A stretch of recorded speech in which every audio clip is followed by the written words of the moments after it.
بسم اللہ الرحمن الرحیم الحمد للہ رب العالمین والعاقبۃ للمتقین والصلاة والسلام علی سید الانبیاء والمرسلین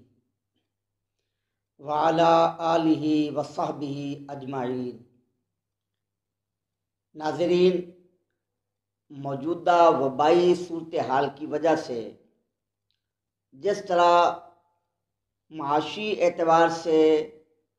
مالی اعتبار سے، کاروباری اعتبار سے، قانونی لحاظ سے اور دیگر معاملات کے اعتبار سے بہت سے مسائل کا سامنا ہے، اسی طرح دینی اور فقہی اعتبار سے بھی بہت سے مسائل سامنے آتے رہتے ہیں۔ عوام الناس تو ظاہر ہے کہ ان مسائل کے لیے علماء کرام کی طرف ہی رجوع کرتے ہیں، اور علماء کرام کا بھی یہ فریضہ ہے کہ وہ بالغ نظری کا ثبوت دیتے ہوئے قرآن و سنت کی روشنی میں فقہائے کرام کے بیان کردہ اصولوں کے مطابق لوگوں کی صحیح رہنمائی کریں۔ اس دور کا یہ بہت بڑا المیہ ہے کہ سوشل میڈیا پر ہر ایرا غیرہ اردو کی چند کتابیں پڑھ لینے والا ادھر ادھر سے چند مسائل سن کر یاد کر لینے والا، چند قانونی نقطے ازبر کر لینے والا، اپنے آپ کو خود کو وقت کا مجتہد اور محقق اعظم جانتے ہوئے دینی اور شرعی مسائل میں اپنی عقل کا گھوڑا دوڑاتے ہوئے خود بھی گمراہ ہوتا ہے اور لوگوں کو بھی گمراہ کرتا ہے۔ پہلے تو کئی دنوں تک جمعہ کے لیے اذن عام کی شرط پر بہت لے دے ہوتی رہی۔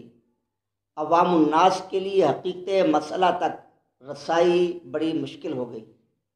بہت سے علماء کرام اور مفتیان حضرات بھی مصلحتوں کا شکار ہو گئے۔ واضح اور روشن حقائق سے چشم پوشی کی جاتی رہی۔ اب علماء کرام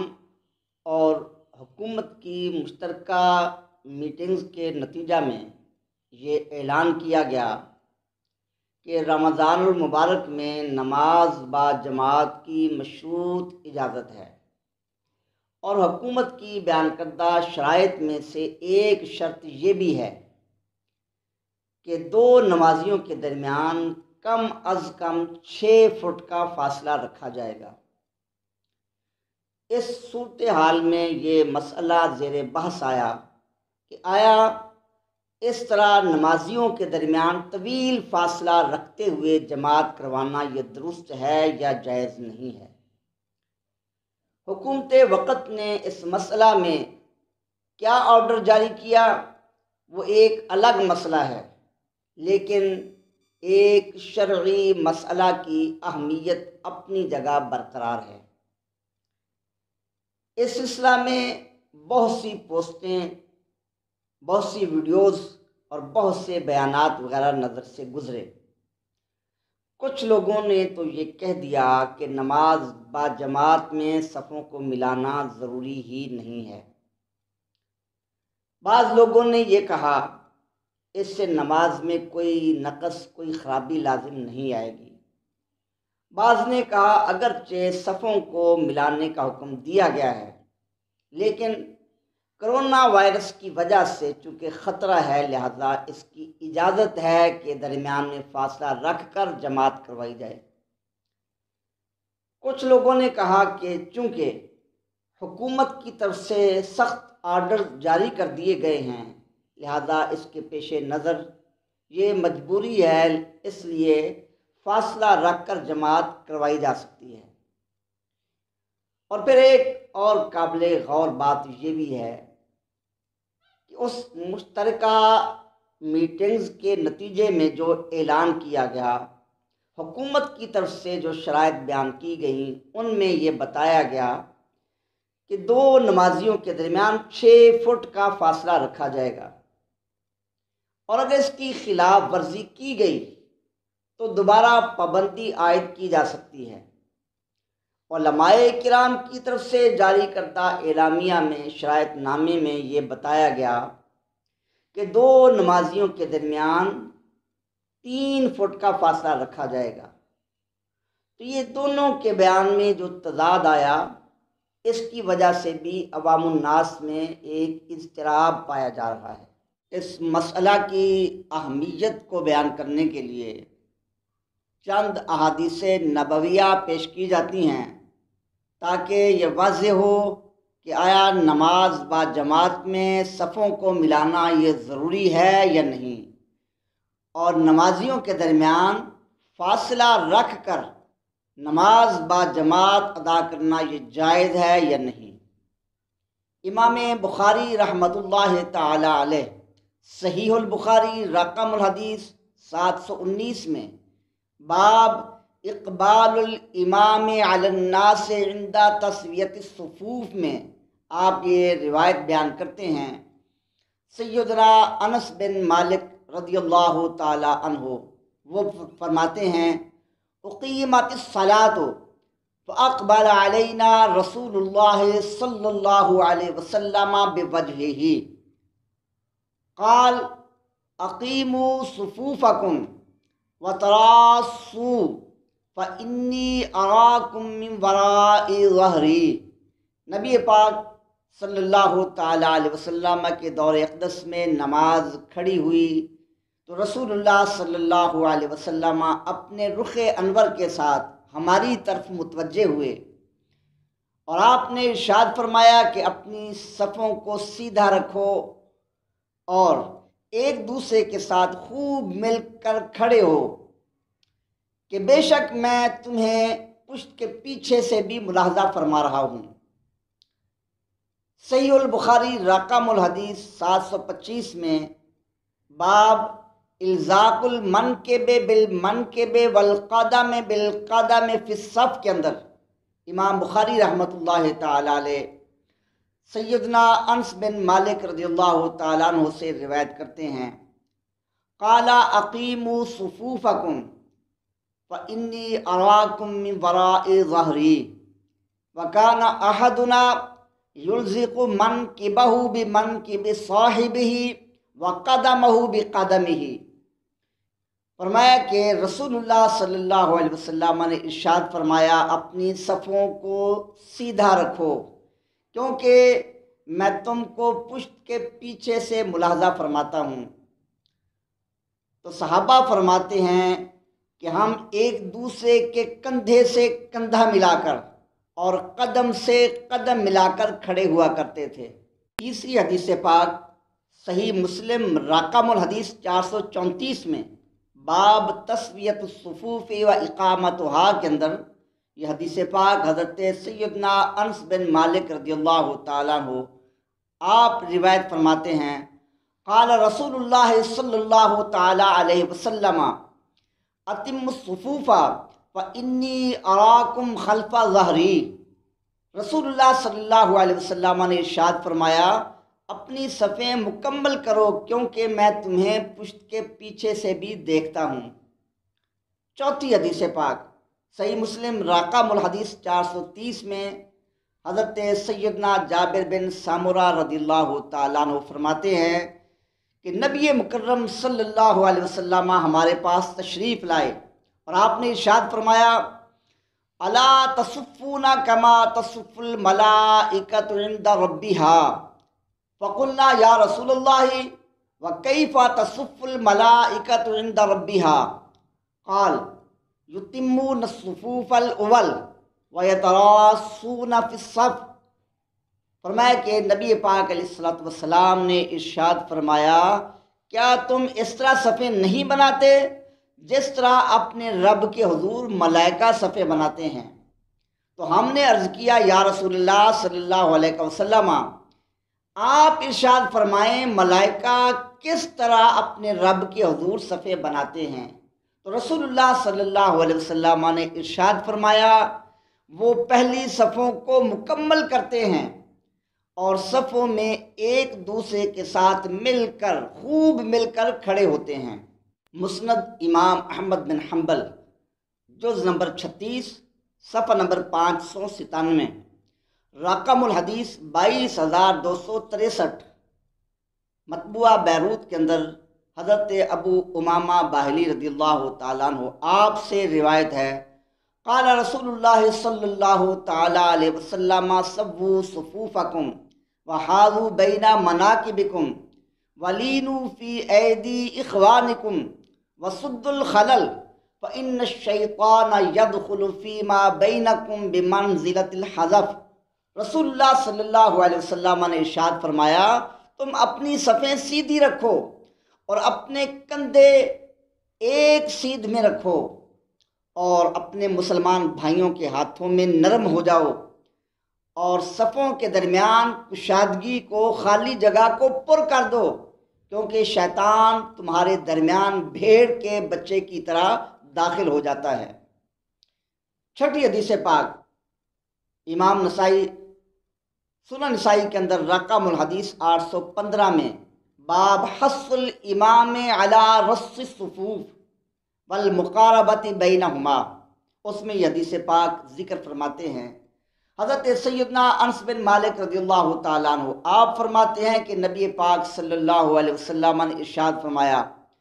راسو صفوفکم وقاربوا بینہا وحاذوا بالاعناق فوالذی نفس محمد بیدہ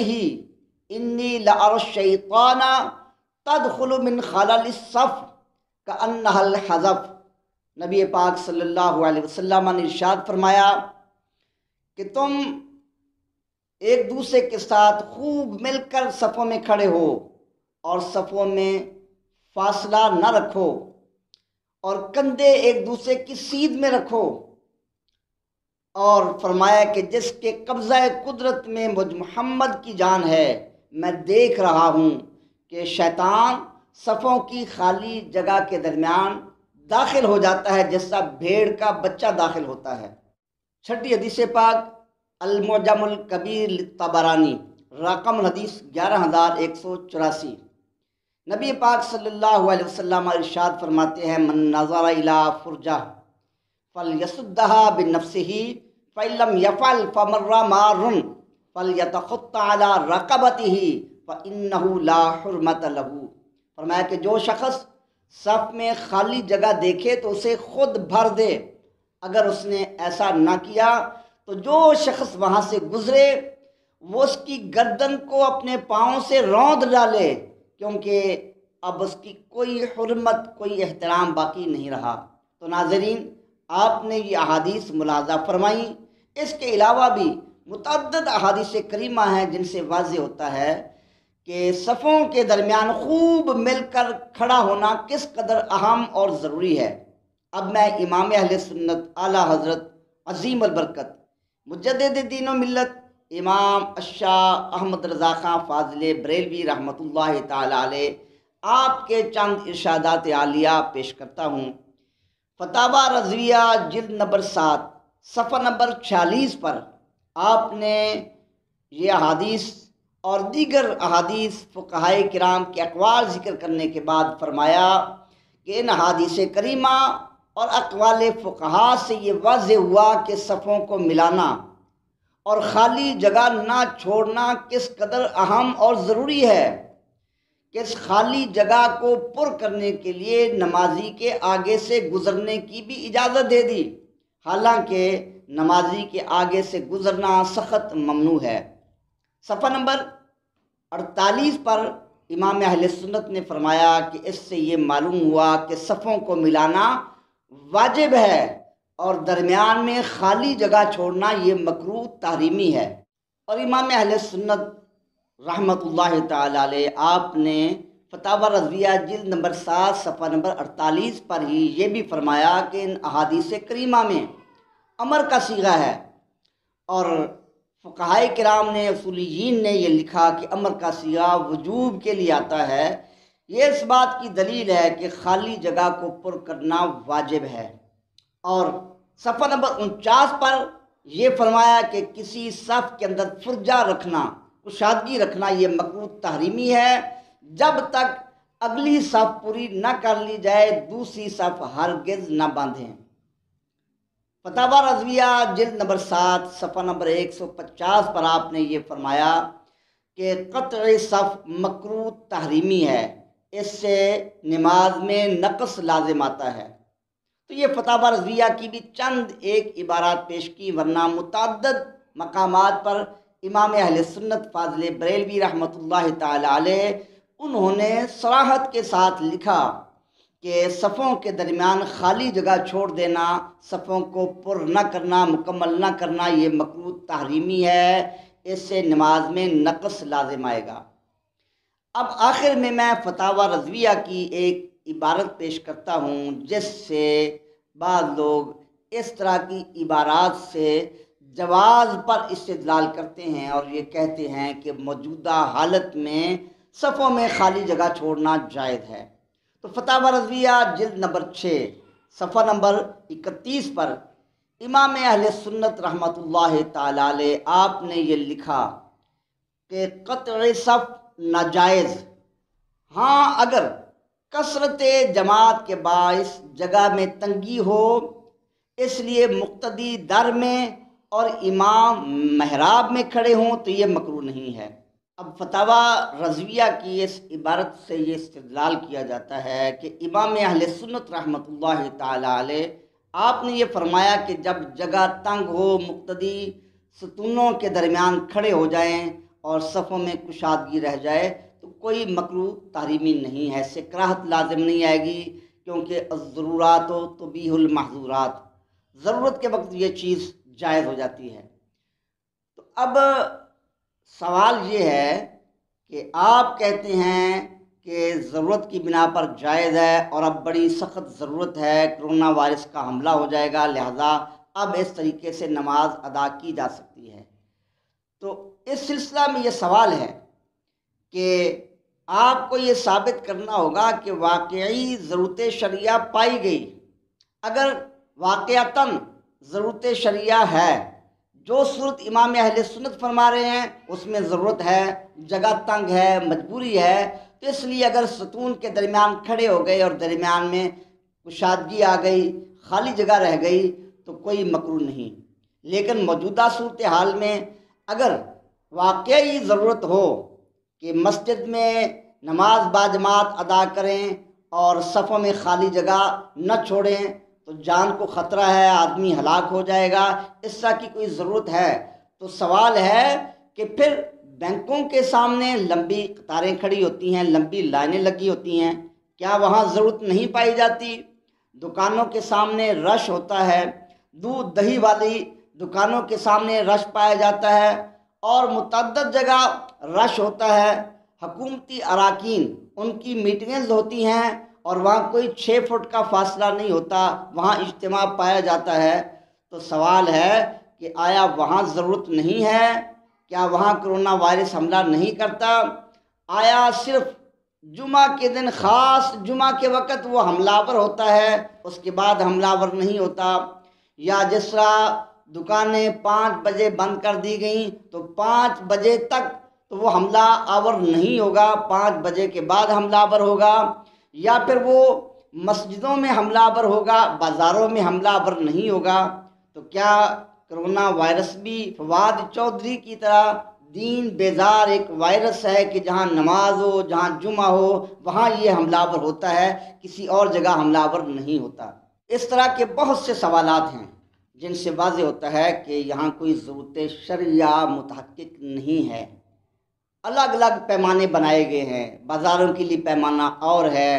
حکومتی اراکین کے لیے پیمانہ اور ہے، بعض مجلسوں کے لیے پیمانہ اور ہے، مساجد کے لیے پیمانہ اور ہے، نمازوں کے لیے پیمانہ اور ہے۔ اور پھر یہ جو بتایا جا رہا ہے کہ اس سے اموات واقع ہو رہی ہیں، حکومتی رپورٹ کے مطابق قریباً 160 اموات واقع ہو چکی ہیں پاکستان میں، اور یہ بھی کوئی یقینی معلومات نہیں ہیں، کیونکہ ہماری معلومات کے مطابق بعض جگہ ایسا بھی ہوا کہ کوئی آدمی ویسے ہی فوت ہوا، تبھی موت مرا، کسی اور وجہ سے مرا، اسے کرونا وائرس کا مریض قرار دے دیا گیا۔ تو یہ جو تعداد بتائی جا رہی ہے، تو کروڑوں کی آبادی میں اتنی مدت میں اگر 100 200 300 آدمی فوت ہو جائیں تو یہ تو ایک عام روٹین کی بات ہے، اسے ضرورت شرعیہ قرار نہیں دیا جا سکتا۔ اور پھر ایک اور قابل غور بات ہے کہ حکومتی جانب سے جو شرائط نامہ جاری کیا گیا اس میں 6 فٹ کا فاصلہ ضروری قرار دیا گیا۔ یہ بتایا گیا جو یہ فاصلہ نہیں رکھیں گے تو حکومت اپنا وہ حکم نامہ واپس لے سکتی ہے، دوبارہ مساجد کو بند کیا جا سکتا ہے۔ جبکہ علماء کرام کی طرف سے جاری کردہ اعلامیہ میں جو شرائط نامہ ذکر کیا گیا اس میں 3 فٹ کا فاصلہ ضروری قرار دیا۔ اب ہمارے پاس کون سا پیمانہ ہے کہ ہم یہ بتائیں کہ یہ 6 فٹ سے حملہ آور ہوگا یا 3 فٹ سے؟ یہ بھی ایک اضطراب پایا جاتا ہے۔ اور پھر جس طرح پہلے بلا جواز علماء کرام کو گرفتار کیا گیا، اگر علماء کرام کے جاری کردہ اعلامیہ کے مطابق 3 فٹ کا فاصلہ رکھا گیا تو یہ بھی حکومتی حکم کی خلاف ورزی ہوگی۔ اس صورت میں بھی خطرہ ہے، پھر حکومت گرفتار کر سکتی ہے،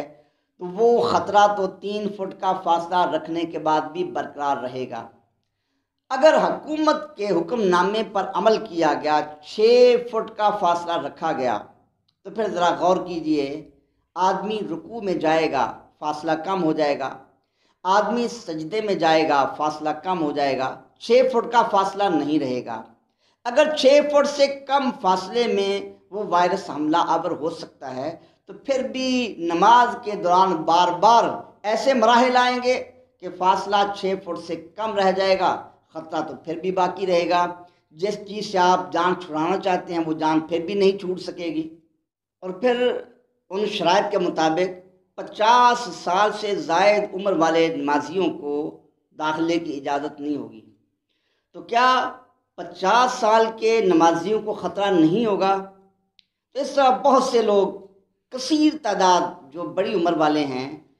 وہ نماز ادا کرنے کے لیے مسجد میں ذوق شوق سے آتے ہیں، وہ مساجد کی حاضری سے محروم رہ جائیں گے۔ اور بہت سی مساجد میں ائمہ کرام،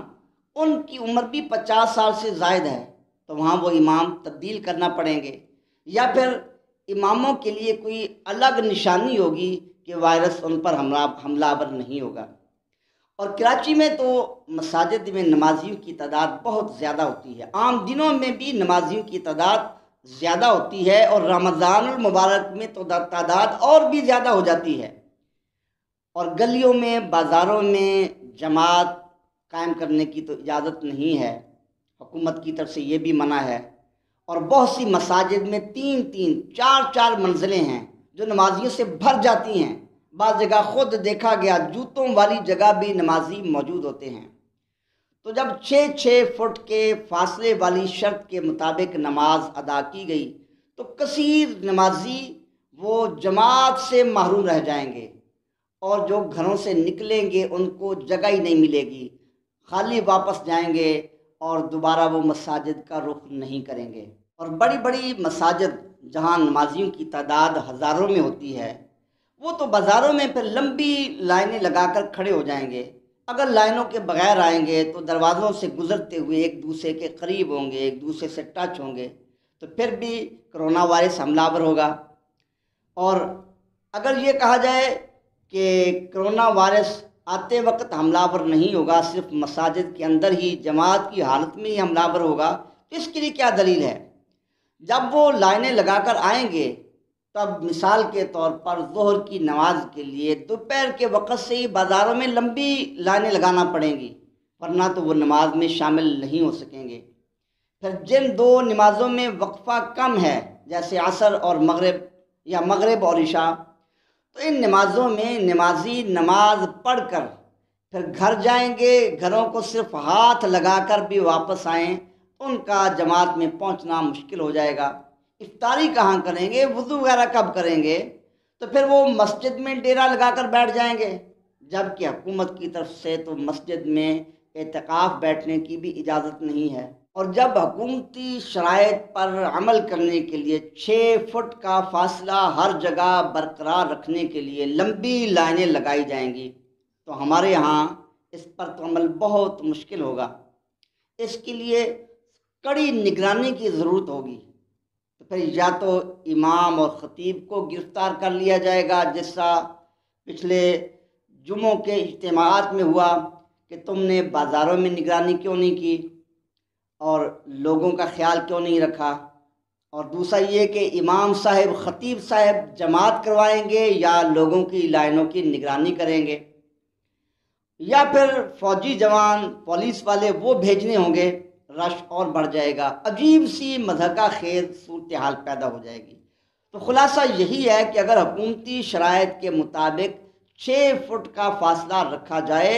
تو مسجد میں آتے جاتے ہر جگہ یہ فاصلہ رکھنا مشکل بلکہ ناممکن ہو جائے گا، اور مسجد کے اندر نماز کے دوران بھی رکوع سجدہ کی حالت میں یہ فاصلہ برقرار نہیں رہ سکے گا، اور پھر لوگ دن رات اسی کام میں لگے رہیں گے۔ تو ہم کسی پر تنقید نہیں کرتے، لیکن یہ ضرور کہتے ہیں کہ بعض لوگ جو یہ کہہ رہے ہیں کہ صفوں کو ملانا کوئی ضروری نہیں، تو ان کو پھر یہ وضاحت کرنی چاہیے کہ ہمارا یہ فتویٰ ان احادیث کے خلاف ہے، فقہائے کرام کے اقوال سے ہٹ کر ہے، یا پھر وہ اپنے موقف پہ کوئی احادیث پیش کریں، دلیل پیش کریں، بغیر دلیل کے بات نہ کی جائے۔ اب اگر یہ کہا جائے کہ کرونا وائرس کی وجہ سے ضرورت ہے، تو پھر علماء کرام کے لیے یہ بتانا بھی ضروری ہوگا کہ کرونا وائرس صرف نماز کے وقت، صرف جمعہ کے وقت، صرف تراویح کے وقت اور صرف دینی اجتماعات پر مساجد کے اندر حملہ آور ہوتا ہے، بازاروں میں اور خاص خاص مجلسوں میں حکومتی اراکین کی آپس میں میٹنگوں میں وہاں حملہ آور نہیں ہوتا، وہاں ضرورت نہیں پائی جاتی۔ اب یہ کہا جائے کہ جی مکمل لاک ڈاؤن وہ ہمارے بس میں نہیں، ہر جگہ تو ہم لاک ڈاؤن نہیں کر سکتے، مکمل لاک ڈاؤن نہیں کیا جا سکتا، تو پھر بھئی مساجد پر ہی اپنا اختیار استعمال نہ کریں، اس حقیقت کو مان جائیں کہ ایک ذات ہے، مالک حقیقی کی ذات ہے، قادر مطلق کی ذات ہے، اس کے فیصلوں کے سامنے، اس کی تقدیر کے سامنے ہم بے بس ہیں۔ وہ چاہے تو دیگر یورپی ممالک جہاں آپ کہتے ہیں بڑی احتیاط کی جاتی ہے وہاں ہزاروں اموات واقع ہو جائیں، اور چاہے تو وہ اپنے ماننے والوں کو بچا بھی لے، یہ اس کے فیصلے ہیں، تو پھر اسی پر بات چھوڑ دی جائے۔ عبادات کو روکنے پر یا ان میں خلل ڈالنے پر، خلاف سنت ادا کرنے پر، احادیث کے حکم کے خلاف ادا کرنے پر مجبور نہ کیا جائے۔ دیگر جو احتیاطیں آپ چاہتے ہیں وہ اختیار کریں، اس سے کوئی نہیں روک رہا، احتیاط سے کوئی منع نہیں کر رہا۔ اور یہ بات بھی بڑی قابل توجہ ہے اور بڑی اہم ہے کہ نبی پاک صلی اللہ علیہ وسلم کے زمانہ اقدس میں طاعون کی وبا پھیلی، اور آپ کے زمانہ اقدس کے بعد صحابہ کرام کے زمانہ میں اور دیگر اسلاف کے زمانے میں طاعون کی وبا پھیلتی رہی، اور وہ وبا بھی بڑی شدید طریقے سے، خطرناک طریقے سے پھیلی، اور آج کی وبا اس نوعیت کی نہیں ہے، لیکن پھر بھی کبھی بھی ایسا موقع نہیں آیا اس وبا کی وجہ سے جمعہ کو روک دیا گیا ہو، جماعت کو روک دیا گیا ہو، نماز تراویح کو روک دیا گیا ہو، یا صف بندی کو ترک کر دیا گیا ہو۔ تو پھر جب ہمارے اسلاف نے یہ طریقہ اختیار نہیں کیا تو ہم اپنی طرف سے آج یہ طریقہ اختیار کر رہے ہیں، اس کا جواز کیا ہے؟ یہ سوالات ہیں، اور علماء کرام کو چاہیے، مفتیان عظام کو چاہیے ان سوالات پر غور و فکر کریں۔